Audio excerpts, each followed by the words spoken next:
Have you ever heard of a digital nomad? Well, our guest today is a digital nomad, and we are curious to know what's it's all about. Now, this is the Now Tell Us show, and I'm your host, Anthony Moirore.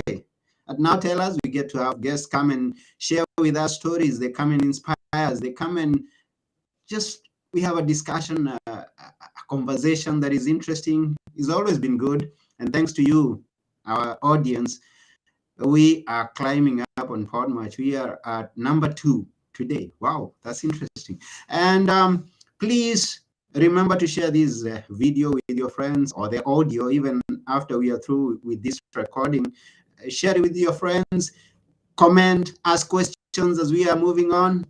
We'll be very glad. We thank you for being with us all through, and we keep being with you. And now, without taking one more minute, I'm going to meet my guest today, and you're going with me. He's going to tell us about Google being the new business card. His name is Barnard. And so, let's go and meet him. Here we go.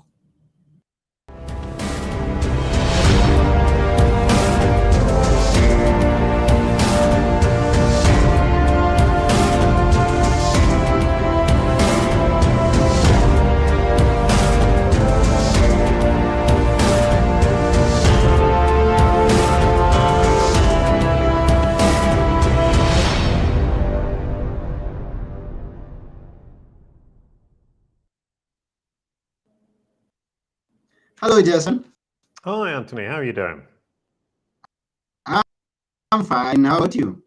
Oh, I'm absolutely great. I'm waiting for Now Tell Us. I want to know what I'm going to tell us. We are waiting to hear what you're going to tell us. And I asked you where you are, but I see that you're not very comfortable answering that question because many times you're everywhere. So where are you right now?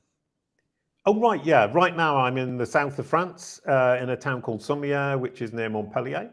Okay. I've been traveling around the world for a few years, and I've been right around the world twice in the last 4 years, with a long period during COVID in Paris.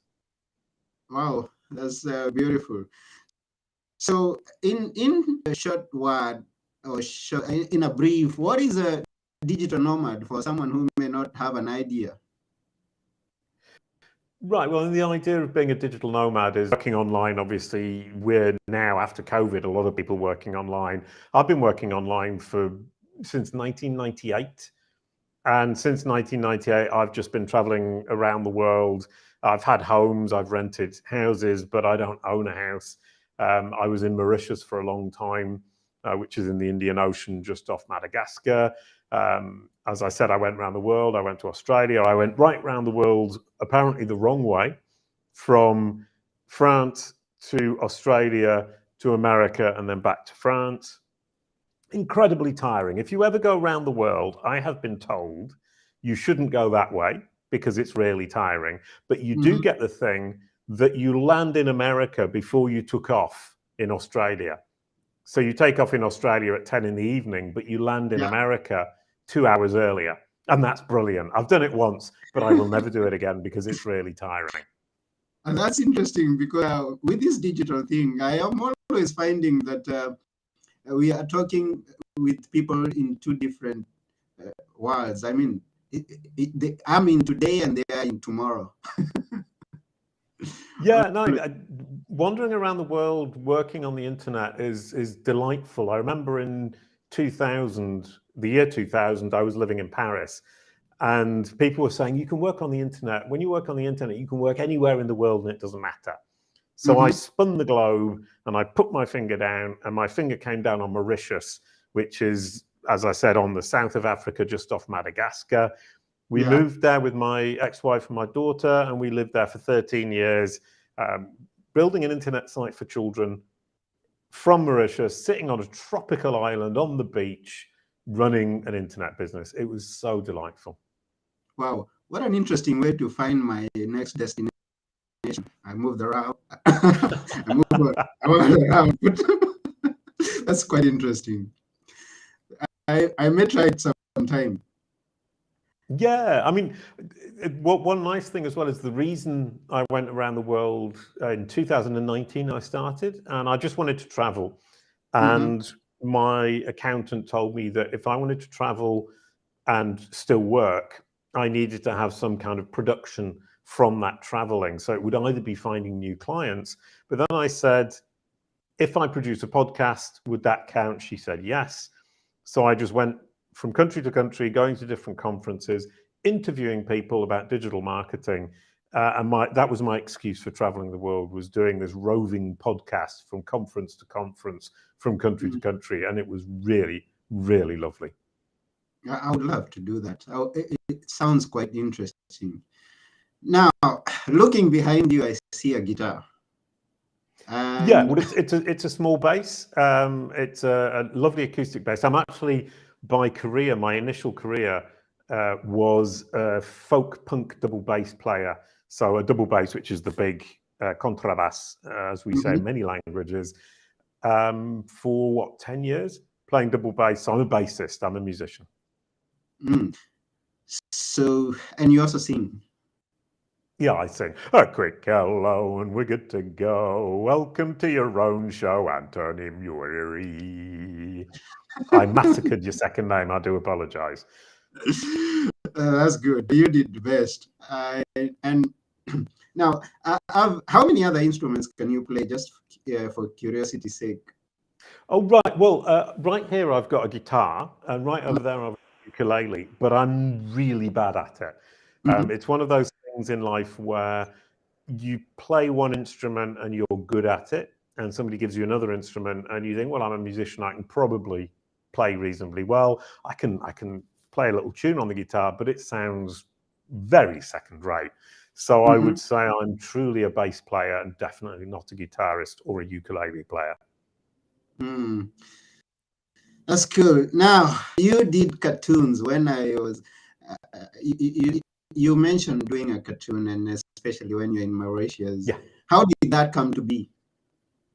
Oh, right. Well, after the folk punk episode, when I was playing in folk punk festivals, we played with the Pogues, we played with Bob Dylan even, and we played in a tiny pub next to the stadium, the football stadium in Milan, when U2 were playing in the stadium. And the stadium was full. It was 70 or 80,000 people in the stadium.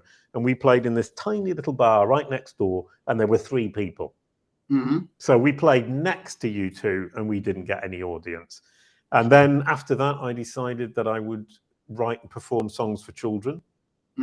So I wrote a music album for children, played the musical instruments on it, sang the songs, and then built a website and made a TV series with my ex-wife about Boo-Wah the blue dog and Koala the yellow koala. And that was hugely delightful. And what does the blue dog and the yellow koala got to do with what you're doing today? Because I understand they have a link. Oh, right. Oh, you've been researching me. How very strange. Exactly. I stopped being the blue dog in the cartoon and tried to build a career as a digital marketer. And I was trying to get work as a digital marketing consultant. And sometimes clients would talk to me in a meeting and it would seem very positive. And then when I left the meeting, I thought, that's a sale. They're going to work with me. That's perfect. And a lot of them didn't. And then one of my clients said to me, well, you know what we did? As soon as you walked out the door, we Googled your name. And when we Googled the name Jason Barnard, Jasonbarnard, it said right at the top, Jason Barnard is a cartoon blue dog. And they thought it was funny, but the other clients obviously thought, well, I don't think this guy is serious. He's a cartoon blue dog. Why would I give my digital marketing strategy to this person? So what I then did is thought, well, if I want to convert more people who are potential clients to become my actual clients, I need to present myself as a serious digital marketer.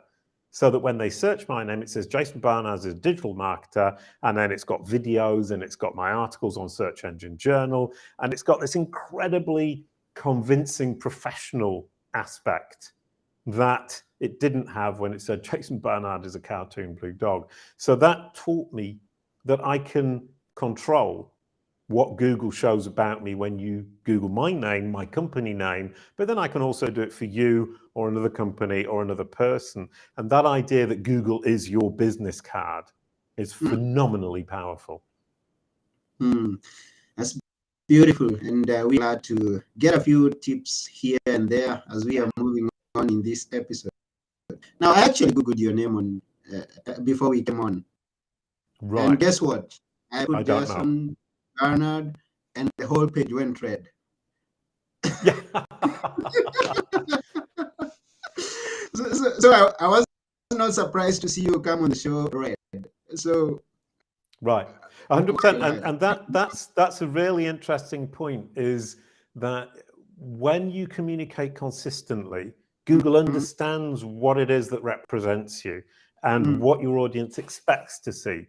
So most people see me in this red shirt and then Google my name and say, okay, right, it's red, that's fine. Whereas you've Googled me, seen the red, and then said, oh, right, he's got the red shirt, that's fine. If I'm not consistent and I don't communicate with Google, Google could have been showing blue or purple or green. And what it shows is the red color that I use in my marketing, my branding. So it's showing not only my message in terms of words, but also my message in terms of the visual identity and even the color palette. That's interesting. That's something we should think about. Because I want to do an experiment. Maybe Jason can Google my name from that side and tell us what you come up with. Right. Okay. This is in real time. Real time. Oh, how delightful! You've got your own website. Yeah. Anthony Muiri. How do you say your second name? You're doing quite okay, but it's Moirore, and I don't want you to practice. Moyuri. It's got more syllables than it looks like. Well, I do apologize for it. And I think I should expect that from a musician. You just got it right the first try. Moirore. When you're singing it, it's much easier. But what you have is, I think, is your name relatively unique? There aren't many people with that same name? We have quite a few. We do. All right. Okay, well, in that case, what you've done is a very good job. What you have, I mean, I'm looking at my screen now, is your own website right at the top. And this is searching in America, because I use a plugin for my Chrome browser to pretend that I'm in America. So in America, you're right at the top. We've got your photo next to your result of your own website, then your Instagram, then your Facebook. They all appear to be you. You're an author, so you've got your Amazon.com page. Is that correct? And what I would compliment you on greatly is the clarity of your website.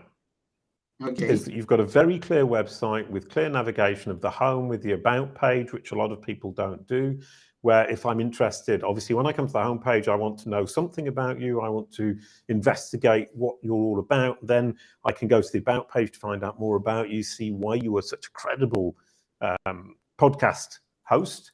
You've got the blog, you've got art, you've got subscribe, you've got your book.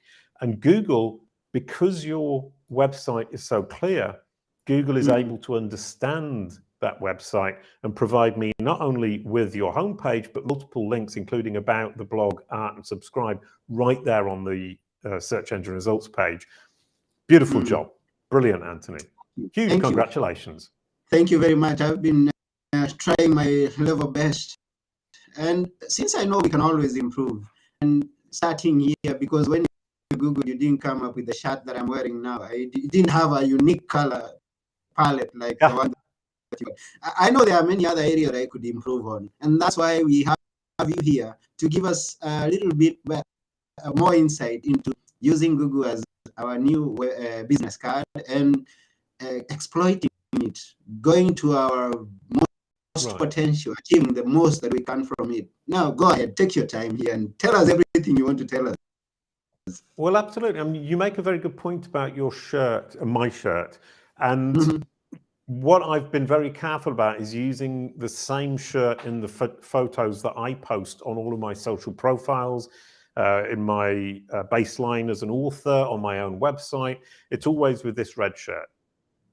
And not only do I do that, but every time I appear on a podcast or on at a conference, if somebody else takes a picture of me, it will have the red shirt in the professional environment. So what Google now sees is the red shirt dominates everything about me online in my professional role. Okay. And that's consistency. I was just talking to somebody on my own podcast about consistency and how incredibly important it is. It's branding. And in my case, it's personal branding. And it takes a lot of effort. You really have to apply yourself. I have to, for example, 5 minutes before this show, I went over there, picked up a red shirt, put the red shirt on because I've been wearing a blue t-shirt all day. So I actually changed my shirt 5 minutes before I come on screen.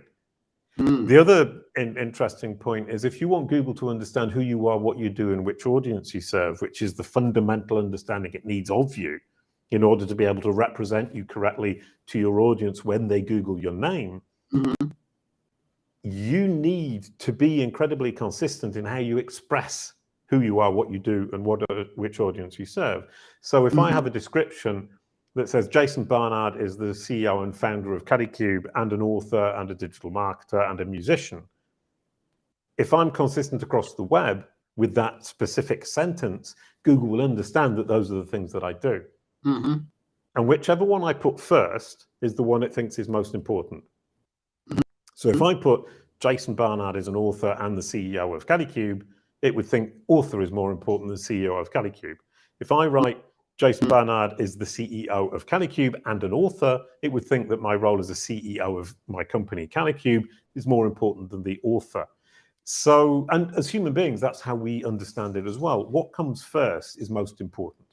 And one thing that people do with their about page, for example, is they say, I was born in 1966, grew up in Yorkshire, went to Liverpool, played in a band, did a Blue Dog cartoon, and now I'm a digital marketer. That, for me as a person, makes sense. But for my audience, it doesn't make sense. If my audience are searching for me today or interested in me today, they want to know, I'm a digital marketer now.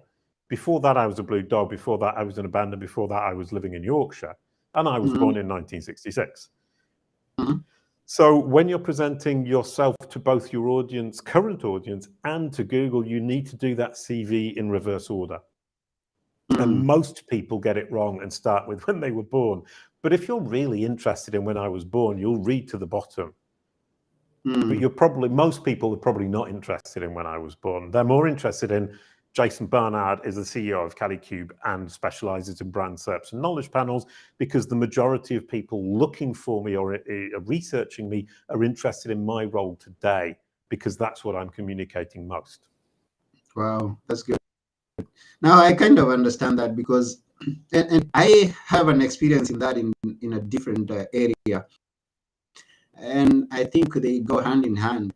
Is when I started my first book, I wrote to someone who's more experienced after I've done my manuscript for the person to see it, and he looked at it. And at this point, I ask any person who's listening or watching us, if you'd like to be successful, if you want to make Google your business card, reach out to Jason, because you go for someone who's successful in an area to guide you. So this is what happened. My manuscript started on the place that I was born, in the village somewhere in Kenya, and then it went on to give the story. And this experienced author looked at it and told me, no, Anthony, you don't start there. You start by letting the people know who you are, your authority. Why should they be listening to you in this book that you're writing? Because this is what, why should they read whatever it is that you've written? Do you have an authority in whatever you're saying? So I had to change it all over and start with the book with how I am a motivational speaker. And I had an experience somewhere. I was invited for a book launch, and it was an interesting. And now people look at it and, oh, I want to know more. Now, after that first chapter, I go now back to the beginning. This is where it began. In a small village. And it makes a lot of sense. I mean, I'm only interested that you were born in a small village if I'm already interested in you as a person. And that first chapter gets me interested in you as a person. And then I'm saying, well, right, now tell me where you were born. I'm interested. So the person who gave you advice is right. And I wouldn't necessarily have thought of that. But certainly for today, if you look at my people searching for you, they'll be looking for you as a motivational speaker. For people looking for me, they're looking for me as a Brand SERP, knowledge panel, Google expert. So I don't want to put the blue dog first. I don't want to put the punk folk musician first. I want to lead with why people are searching. And as you say, why am I an authority and why would you listen to me? Yeah, I see that you talk about, and maybe this is all that we've been talking about, but you've got to let us understand Brand SERP, or rather Brand SERP. What is that? Yeah, I keep saying Brand SERP and think that everybody knows what it means, and they don't. And I apologize to everybody listening. A Brand SERP is a brand search engine results page. So SERP is search engine results page. And a search engine results page is obviously when you search on Google, it's what Google shows you, those blue links with the photos, the videos. And the Brand SERP is the result for somebody's name, your name, my name, or a company name. So what I think people are missing in terms of Google is they think, well, I need to get to the top for the keywords, the search terms, such as buy a computer, because I want to sell computers. But in fact, the people you're most likely to sell to are people who already know who you are. So if you're a computer sales company called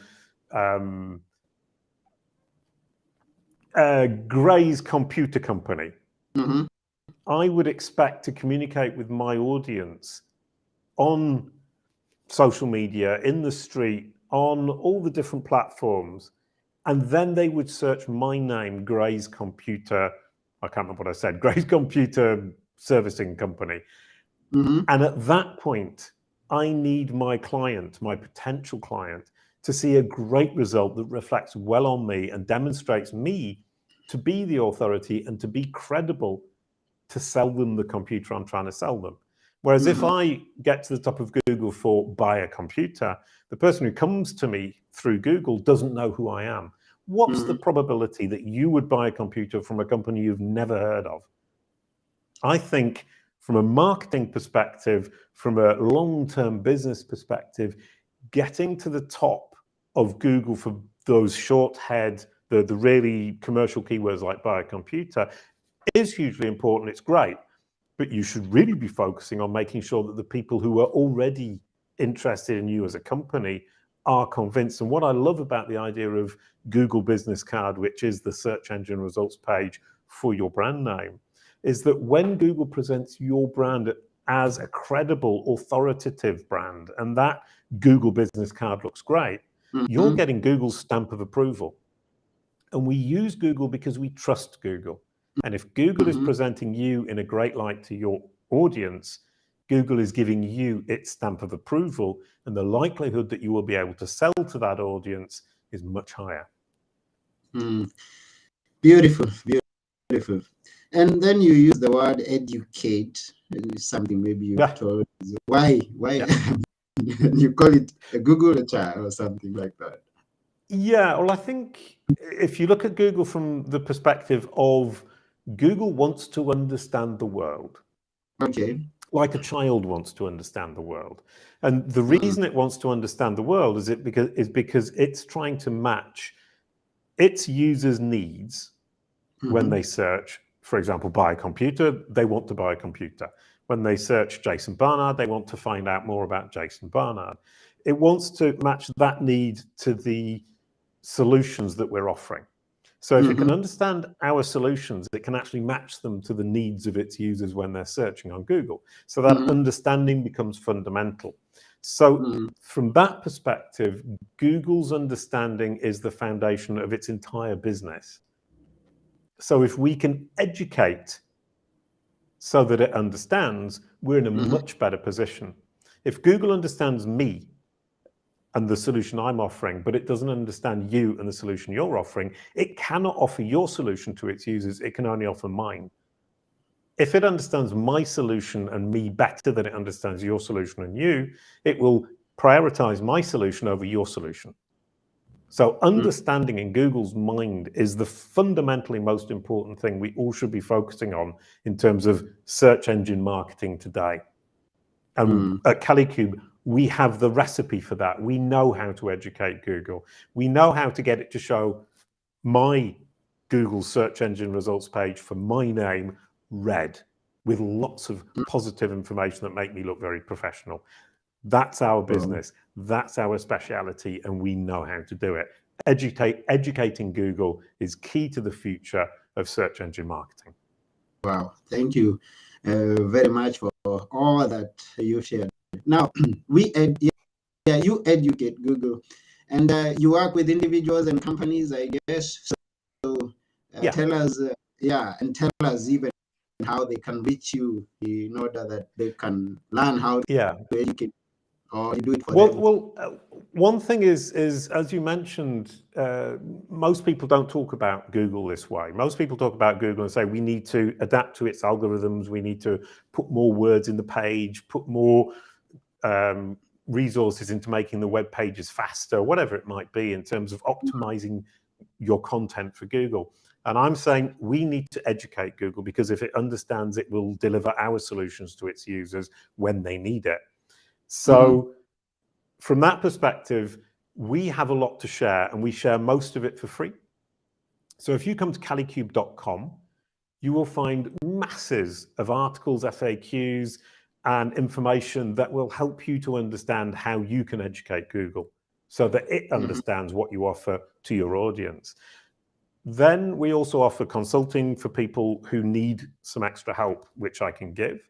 We offer courses, online courses. You can learn all about it. We've got 12 hours of courses online. We also have the Done For You service, whereby if you say to me, I want to have that checkered shirt all over my brand SERP, so that when people search for me on Google, they see the checkered shirt and they understand that they're looking at Anthony. We can make that happen. So you pay us a fee and we will make that happen. We work on it for about a year, and it takes quite a lot of time, because educating a child takes time, it takes patience, and it takes consistency. So give us a year and we can get that checkered shirt all over that result for you. And we could probably even get you the knowledge panel cards and a great presentation, which is basically Google showing the facts about you to your audience when they search your name in the way that you want them to see it. So you control your brand narrative on Google. That is the key to what we do at Kalicube. Wow, that's great. That's wonderful. Now, to the person who's listening out there, go and connect with Jason Barnard at www.kalicube.com. Yes, and he did mention that most of it is free. So what are you waiting for? Yeah, we're really trying to share it, because what strikes me is we're the only company in the world who specializes in this. We do it for companies and we do it for people. As far as I know, nobody else specializes in brand SERP, search engine results pages for your name or your company name, and knowledge panels, which is Google's understanding of who you are, what you do, and which audience you serve, represented on that search engine results page. And so we realize that there are billions, literally billions of potential clients for us. We can't serve everybody, so we give the information away for free. We teach you to teach Google. And if we can do that and make the world a slightly better place because Google understands better and you're being represented by Google in a better manner, in a manner that you want it to, I'm a happy person. And along the way, we're always going to find people who need help, who can't do it themselves, who don't have the time to do it themselves, or they've got a specific problem that's too difficult to solve from the free resources we've got, where my experience comes in and my team from Kalicube can make that happen for you. Wow. Yeah. Thank you for that. Now, we have had a great time together with you here. Yeah. And yes, and together with our audience, we thank you, Jason, for your time. Well, I thank you, Anthony, because that was a really delightful conversation, wonderfully balanced between fun personal stories, your story, and what we do at CaliCube, and why Google is a child that we need to educate. I found that to be a perfectly balanced conversation. You did a great job with exactly the right questions to make it wonderful.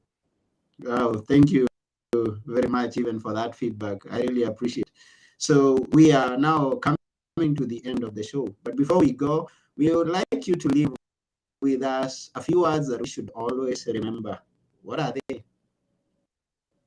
Oh, well, I mean, from the philosophical point, I would say keep your spirit, keep your enthusiasm, smile as you are, Anthony. You do a great job of smiling, better than me today.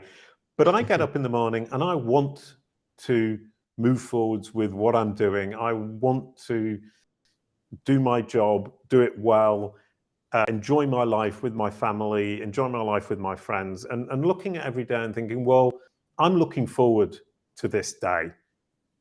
Is something, if you can achieve it, obviously it's not easy for everybody because not everybody's in an easy situation. But if you can find yourself a job that you enjoy, you can find people you love to support you and surround you. That for me is, I get up in the morning and think, yeah, it's going to be a good day. Wow, it's going to be a good day. Yes, find that thing. That sounded like a song. This is going to be a good day. Maybe you can sing it. You're a musician. Yeah, sing it for us as we come to the end. Today is going to be a good day. It's going to be a wonderful day. Wow. Oh, I wrote a song, in fact, for children, and I can sing that. Yeah. Hooray, another sunny day. Hooray, another day to play. Hooray, another sunny day for you and me and me and you. Hooray. There you go. Beautiful. Wow, everyone, we've come to the end of today's show, and Jason has told us so much. And now it's your time to go out there and make Google your new business card. If you need some help, reach out to Jason. Just go and follow him. That's about it. It's been wonderful. I've been your host, Anthony Murore. And together with Jason Barnard, we are saying bye for now. Thank you. Bye-bye, everybody. Bye.